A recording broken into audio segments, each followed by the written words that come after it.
Hello, j'espère que vous allez bien. Aujourd'hui, j'avais envie de vous parler de la mission d'âme.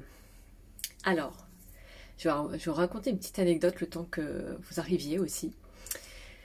J'avais fait il y a quelque temps, il y a 1 an et demi, j'avais fait une vidéo en fait sur la mission de vie. Euh, Donc en fait, elle est toujours disponible. Elle sera pour ceux qui regarderont sur YouTube. En fait, elle y sera pas parce que je n'avais pas ma chaîne YouTube à ce moment-là.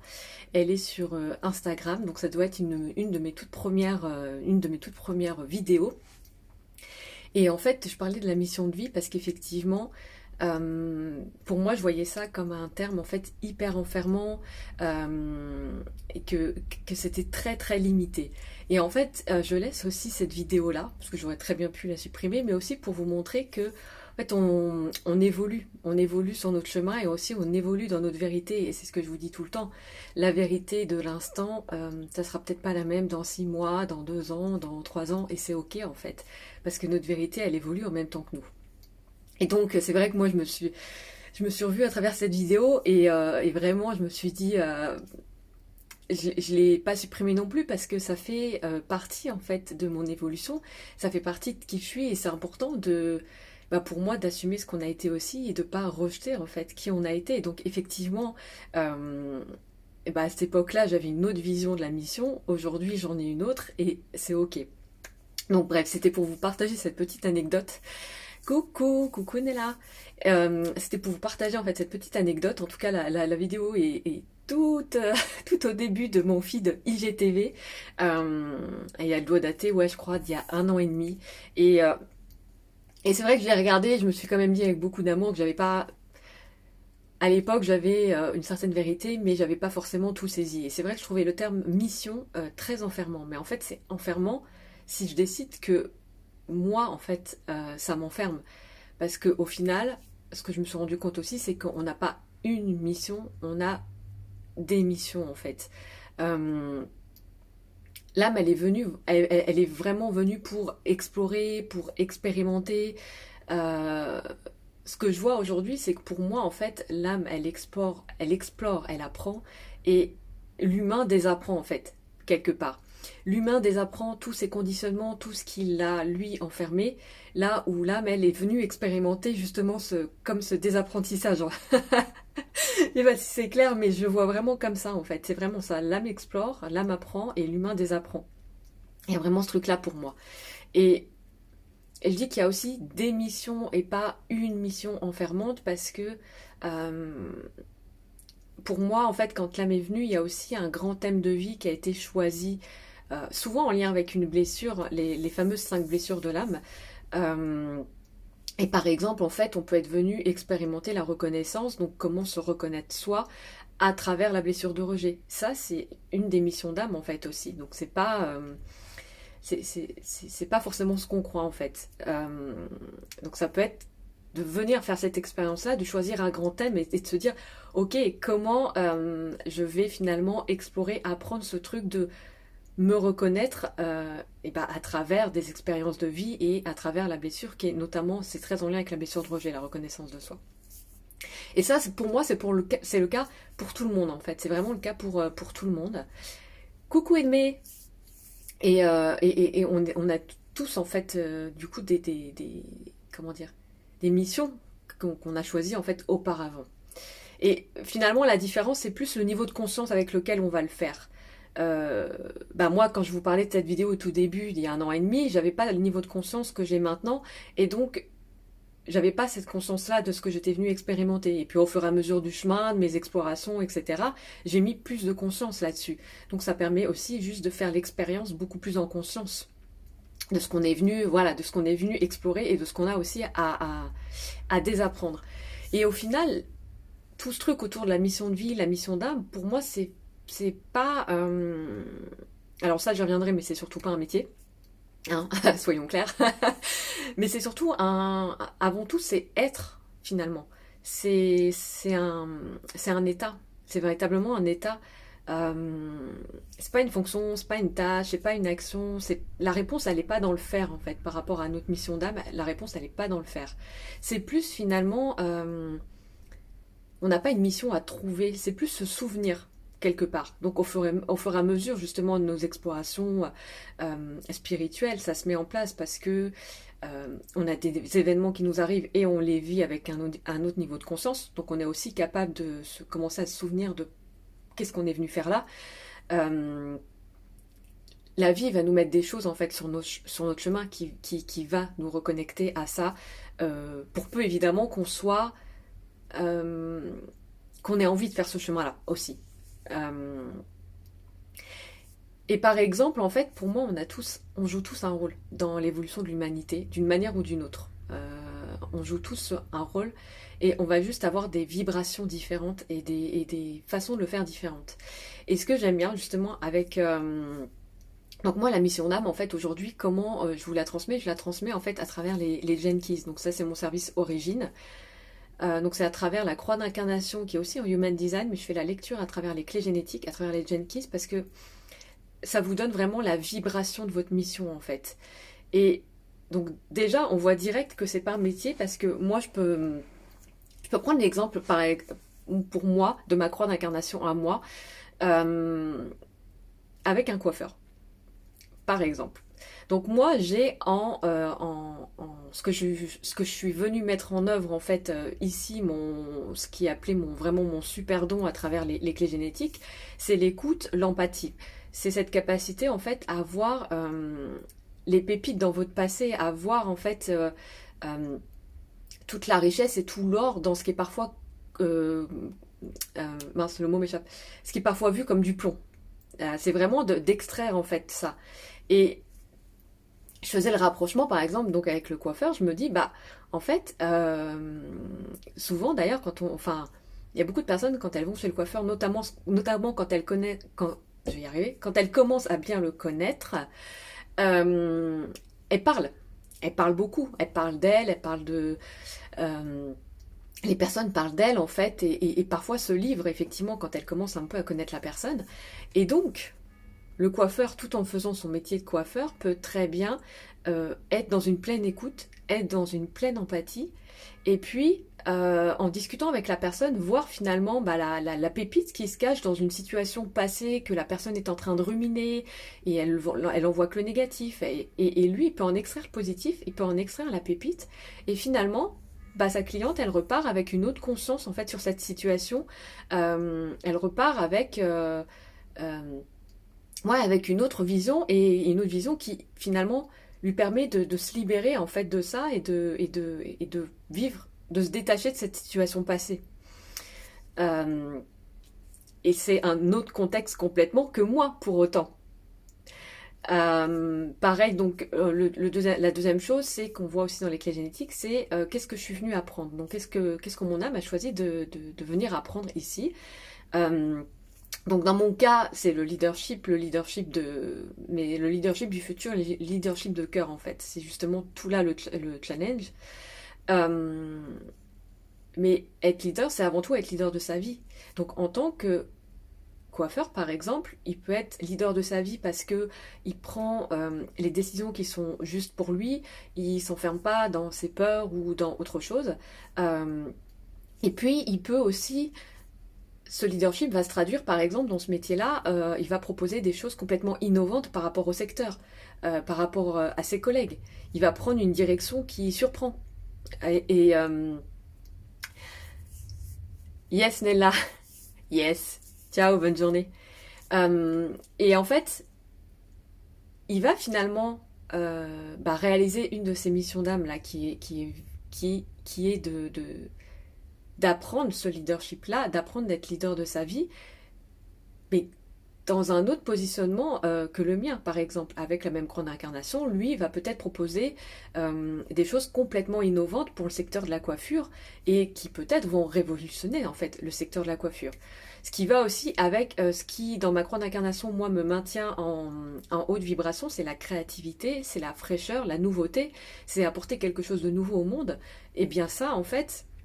Un coiffeur peut tout à fait aussi le faire à travers son métier, en plus c'est hyper créatif justement le métier de coiffeur, donc il peut tout à fait le faire à travers ce métier-là, il peut apporter une vision complètement nouvelle, complètement innovante, Et le dernier truc, parce qu'il y a 4 missions d'âme à travers les Gene Keys, c'est ce qui me comble, en fait, ce qui m'épanouit, c'est la direction, c'est cette capacité à montrer la direction, en fait, et c'est apprendre de ses expériences, c'est apprendre de son évolution. C'est vivre sa vérité, pardon, à 100%. Et en fait, c'est guider finalement les autres vers l'avenir et nous-mêmes avoir ce sentiment d'être guidés. Et ça, en fait, ça peut se faire aussi justement à travers ce métier-là, puisque en apportant des innovations, en suivant ces élans créatifs, et en étant capable d'avoir ce positionnement de leadership pour assumer de sortir des codes, il va aussi potentiellement inspirer et guider dans une autre direction, peut-être tout un secteur en fait. Et ce que je voulais montrer vraiment à travers cet exemple, puisque c'est ma propre croix d'incarnation, donc appliquée à un autre métier, c'est que justement, mission d'âme, ça n'a rien à voir avec un métier, ça n'a rien à voir avec ce que l'on fait, c'est vraiment quelque part aligner sa personnalité à notre vibration d'âme, à ce que notre âme a choisi en termes de vibration. Quand on regarde les Gene Keys, ça met jamais dans une case, ça met jamais... on peut pas en définir un métier parce que c'est des vibrations qu'on est venu en fait, qu'on est venu amener là. Je sais pas si vous entendez aussi les les cloches qui sonnent.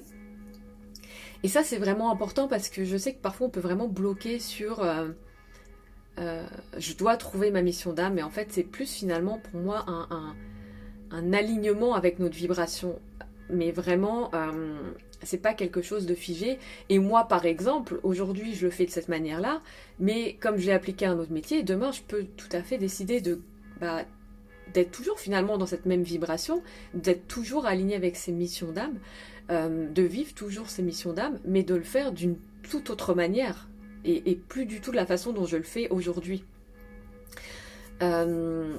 Finalement c'est un peu pour moi un mix entre qui je suis, mon pourquoi je fais ça, pourquoi j'ai envie de faire ça, mes talents, donc les talents on les voit aussi beaucoup à travers les Gene Keys et à travers le Human Design, mes envies, ce dont moi j'ai envie, et le sens finalement que je donne à tout ça. Et quelque part en fait c'est vrai, enfin la vraie mission d'âme ou les vraies missions d'âme, parce qu'encore une fois pour moi on n'en a pas forcément qu'une, c'est vraiment d'être en harmonie dans ce monde, c'est cette harmonie entre l'humain et le divin en fait, et c'est incarner, s'autoriser à faire ce qui nous fait vibrer vraiment, et au-delà des peurs, des conditionnements et de tout ce qui nous freine en général. Comment être sûr de sa mission d'âme ? Tu vois, là je pense que j'avais un peu répondu, mais c'est quand tu as ce sentiment d'être aligné en fait. Et t'as ce sentiment pour moi, la façon dont moi je l'ai ressenti, d'être aligné et d'être à ta place, tu vois. De faire vraiment ce qui te fait envie et que tu n'aies plus l'impression d'avoir un sac à dos de freins, de peurs, de machins, de trucs que tu traînes et qui en fait te maintiennent dans des vibrations, ou en tout cas dans des actions qui ne te correspondent pas, tu vois. C'est vraiment en fait... tu vois, est-ce que je peux dire que je suis sûre ? Moi, je suis sûre parce que je le ressens, si tu veux, au niveau du cœur. C'est que je me sens alignée, je me sens à ma place. Et c'est vraiment ça, en fait, pour moi, qui te permet d'être sûre. Mais encore une fois, elle s'applique pas d'une seule façon. Et comme je le disais au tout début, tu vas avoir tes expériences aussi de vie qui vont venir, en fait, te guider sur les missions qu'a choisi ton âme, tu vois, ici. Tout comme tu peux avoir aussi des... je crois que j'allais y venir après, mais c'est vraiment... tu vas aussi avoir des synchronicités, tu peux demander à tes guides aussi d'avoir des informations, mais tout ça, c'est toujours un peu des pièces d'un puzzle. C'est des pièces d'un puzzle, et au fur et à mesure, ça commence à faire sens. Et tu sens que, ouais, ça t'appelle, mais par exemple, tu t'autorises pas à le faire ou à y aller parce que peur, consciente, inconsciente de certaines choses qui, tu vois, te bloquent encore à aller vraiment vers ce qui t'appelle. T'as ce truc aussi d'ailleurs, comment être sûr de sa mission d'âme, je le vois aussi avec mes clientes, il y a quand même cet appel en fait. C'est ce truc qui te pousse à te questionner, déjà c'est ce truc de la quête de sens, mais t'as vraiment en fait cet appel de ce sentiment que peut-être aujourd'hui t'es pas à ta place et que il y a autre chose qui t'appelle. Et ça, c'est déjà un premier pas, en fait, tu vois, vers ta mission d'âme. Euh, c'est quelque part aussi, tu vois, être connecté à ses aspirations et au sens que tu donnes à tout ça. Encore une fois, il n'y a pas un sens, en fait, pour moi, universel. Il n'y a pas comme il n'y a pas une vérité, en fait, il n'y a pas un sens qu'on devrait trouver. C'est à nous, finalement, de donner le sens à tout ça. Et ça passe aussi à travers tes aspirations. Faire ce à quoi toi, tu aspires véritablement. Euh, Au-delà de tout ce qui nous retient, en fait, encore aujourd'hui, parce qu'il y a énormément de choses, en fait, qui nous maintiennent loin de cette mission d'âme ou loin de cet alignement avec nos missions d'âme. Euh, et il y a vraiment cette idée, en tout cas, ouais, comme je disais, de puzzle, c'est-à-dire que tu vas avoir une info de tes guides par-ci, tu vas avoir une expérience voilà, qui va te ramener à quelque chose. Tu vas avoir, bah moi je le fais beaucoup aussi à travers les informations du Human Design et des Gene Keys. C'est aussi pour ça en fait que j'ai un accompagnement plus long qui permet vraiment en one-to-one de vous accompagner à rassembler toutes ces pièces du puzzle et finalement à vous aligner à ces missions d'âme, et à créer votre business à partir de ça. Parce que c'est comme ça que vous allez vous sentir en fait aussi aligné et vraiment d'avoir ce sentiment d'être à votre place. Et encore une fois, euh, alors l'avantage peut-être encore plus de créer un business, c'est que c'est modulable. C'est-à-dire que aujourd'hui je peux le faire d'une telle façon, mais ça définit pas un métier en fait, cette mission d'âme. Donc demain, je peux le faire d'une toute autre façon. Et l'idée, c'est vraiment de mettre en lumière qu'est-ce que j'ai envie de réaliser en fait. Qu'est-ce que j'ai envie de réaliser? Qu'est-ce que je vis actuellement et qu'est-ce que j'ai vécu par le passé et quelles leçons je peux en tirer? Parce qu'il y a aussi, comme je disais, dans ces missions d'âme, l'âme est aussi venue explorer euh, un grand thème de vie, notamment à travers des blessures. Donc, nos expériences de vie vont être riches pour nous permettre de mettre ça en lumière, justement. Et puis après, c'est de voir aussi quelles sont les résistances à y aller. J'ai cet appel d'âme, j'ai envie d'y aller, et pourtant, il y a un truc qui fait que... Et bah, c'est d'identifier aussi ces résistances-là. Le fait de cultiver le flou, par exemple. Et j'ai été la première à cultiver très longtemps le flou parce que je voulais pas y aller, en fait. Parce que j'avais des résistances, parce que j'avais des peurs. C'est aussi les excuses qu'on va se trouver à... On a cet appel d'âme, mais non, je peux pas tout de suite parce que, voilà, c'est les excuses qu'on va aussi se trouver. Euh, et il y a vraiment, finalement, aujourd'hui, cette question aussi de... Je pense vous êtes très très nombreux à ressentir en fait cet appel d'âme. Et la question c'est est-ce que vous êtes prêt à y aller? Hello Yann. Est-ce que vous êtes prêt à y aller? Est-ce que vous êtes prêt à suivre ce qui vous appelle, à suivre cet élan? Et en fait c'est là où aussi pour moi se cache finalement l'alignement à notre mission d'âme, à nos missions d'âme, encore une fois. Difficile d'aller au-delà de ses excuses. Non. Pourquoi difficile? Pas forcément. C'est d'identifier, en fait, en général, quand on a des excuses, c'est aussi que quelque part, il y a des peurs derrière, tu vois. Donc c'est aussi de les mettre en lumière, de faire ce travail de l'ombre dont je parle souvent, et d'aller mettre en lumière, en fait. Ok, là, j'ai cet appel-là, j'ai envie de faire ça. Aujourd'hui, quelle est l'excuse que j'ai? Et qu'est-ce que ça cache derrière? Quelle peur en fait se cache derrière? De quoi j'ai peur en suivant cet élan, par exemple? Et c'est sûr que c'est tout un process aussi. Bah, déjà, la mettre en lumière, la peur, c'est déjà une première étape pour avoir conscience qu'elle est là. Parce que tant qu'on reste dirigé par des choses inconscientes, euh, on va essayer, on va faire des choses, on va vouloir, et du coup on reste bloqué, mais parce qu'on n'a pas mis de la conscience dessus. Donc ça c'est aussi tout un cheminement et tout un travail. Euh, mais voilà, tu vois aussi, tu vois, c'est ça, c'est vraiment voir ce qui se cache derrière et dire ok, bon, bah déjà tu l'as mise en lumière, tu as mis cette peur en lumière, ensuite à voir comment, à quoi elle est liée, à quoi elle te ramène et comment tu peux avancer avec ou au-delà, tu vois. Mais il y a vraiment ce truc-là. Euh, En tout cas, la chose vraiment que j'avais envie de vous partager aujourd'hui, c'est ça.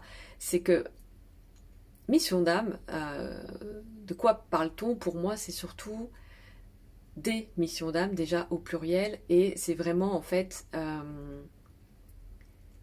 des vibrations qu'on est venu apporter au monde. Donc moi je le vois vraiment, aujourd'hui c'est vrai que moi ce qui m'a permis de reconnecter à ça, c'est le Human Design, c'est les Gene Keys. Il y en a qui le font d'autres manières, et c'est ok, parce que je pense qu'il y a plusieurs façons en fait d'aborder cette chose-là. Et puis il y a aussi nos expériences de vie.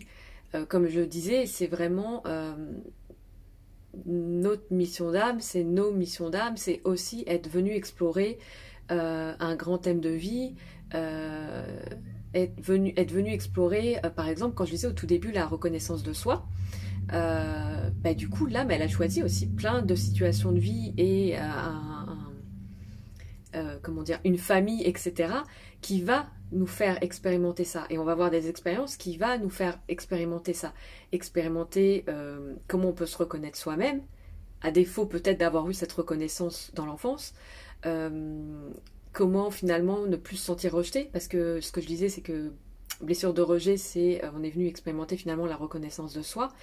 C'est un exemple, mais c'est aussi une des choses en fait, c'est une de nos missions d'âme, ça en fait partie, et ça c'est pas du tout un quelconque métier, et c'est même en parallèle du business, c'est un chemin de guérison en fait, enfin c'est un chemin d'exploration peut-être plutôt.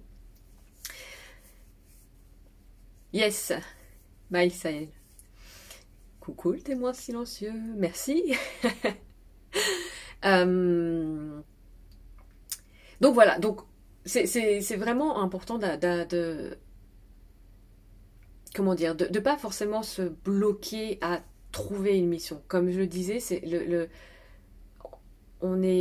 vraiment une vibration, un état d'être, et après c'est juste de se reconnecter à ces vibrations, et c'est finalement même nous reconnecter à se souvenir de qui nous sommes, souvenir en fait qu'est-ce qu'on est venu explorer, qu'est-ce que je suis en train de vivre là, ça vient dire de ce que je suis venu, de ce que mon âme est venue expérimenter, moi humain, qu'est-ce que j'ai à désapprendre finalement pour me reconnecter à ça, et, euh, et quelles sont les vibrations, les dons, mes talents que je suis venue mettre en œuvre à travers ça.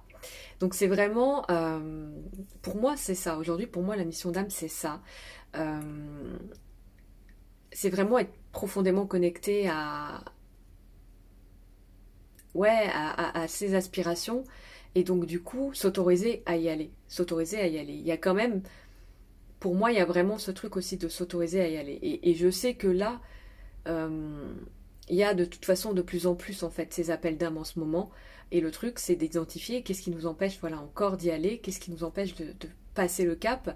Et, euh, et moi, c'est vraiment une exploration que je fais aussi avec mes clientes à travers le Human Design, à travers les Gene Keys.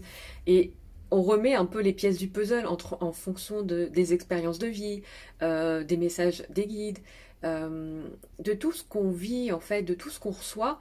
Qu'est-ce qu'on fait de tout ça en fait? Parce que c'est vraiment, ouais, je le vois vraiment comme un puzzle, et puis au fur et à mesure on remet les pièces.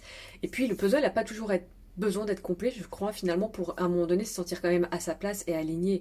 Parce que l'alignement, c'est toujours aussi un ajustement, un équilibre. Puis des fois, on va se désaligner, puis on va se réaligner. Et on va enlever une pièce du puzzle, puis on va en remettre une autre. Et puis ce puzzle-là, il définit pas une case, en fait. Il définit juste un, un chemin de vie, une exploration. Donc voilà. Oui, s'autoriser, c'est vrai. Yes, Delphine, c'est ça. C'est vraiment la clé pour moi, c'est de s'autoriser et voilà, et identifier tout ce qui nous bloque encore finalement et qui ne nous permet pas aujourd'hui de nous autoriser à vivre ces missions d'âme, à incarner ces missions d'âme et à se sentir vraiment à sa place et vraiment, vraiment aligné.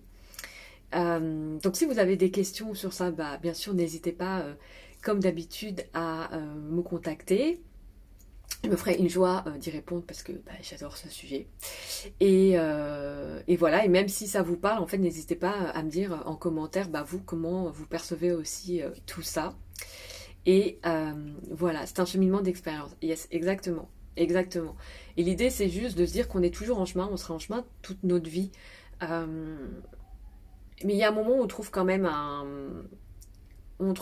ce sentiment d'être en harmonie avec qui on est, on est aussi en harmonie avec les expériences qu'on vit du coup, parce qu'on sait aussi que ce qu'on vit, ça vient nous ramener à une de nos missions d'âme, donc tant qu'on est aligné avec ça et en harmonie avec ça, ça nous permet aussi de mieux vivre les choses et, et de mieux accueillir tout ce qui se passe en fait. Donc voilà, donc sur ce, je vous souhaite une très très belle journée et je vous dis à très vite. Ciao!